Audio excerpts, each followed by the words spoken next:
Songbirds are a good model for studying the relation between learning and neuronal replacement because they have a learned behavior that is well defined. We know when the song is acquired, we can quantify how much has been learned, and we know which are the cells that hold that information. People working with the song system were constrained in that we did not have a ready way to interfere with gene expression, to alter the expression of genes that we suspect might be involved with these two processes of neuronal replacement and song learning.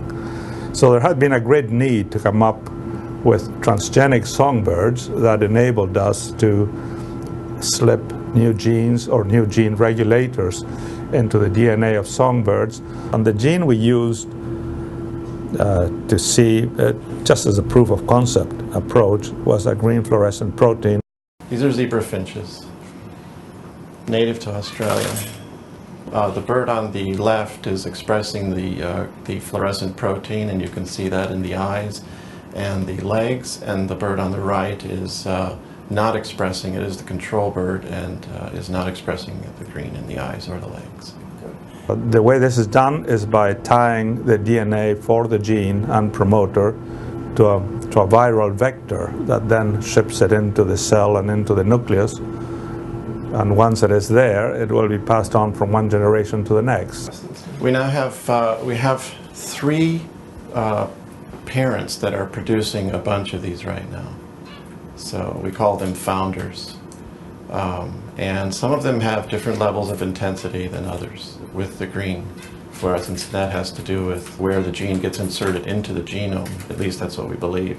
The process of bringing a foreign gene into a body is always fraught with potential dangers. I mean, the gene might be spliced into the DNA and might be expressed, but it then might play all kinds of havoc with the health of the animal, or the normal way in which it develops, or the way it behaves. The transgenic birds we've done so far with green fluorescent protein, breeding has not been impaired.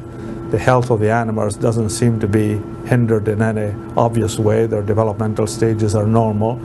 When neuronal replacement was discovered at Rockefeller some 25 years ago, it was the first evidence that we ever had that neurons lost in the adult vertebrate brain might be replaced. That seemed something totally out of reach. Up to the present, people are still told if you've had a serious problem with your brain, whether it is a neurodegenerative disorder or an accident, things like that, that there's very little really that the neurologist can do, and he will tell you, you get a good nurse and pray. And if we can play the game of neuronal replacement and use the brain's own neural stem cells to do the job, then this is a new game.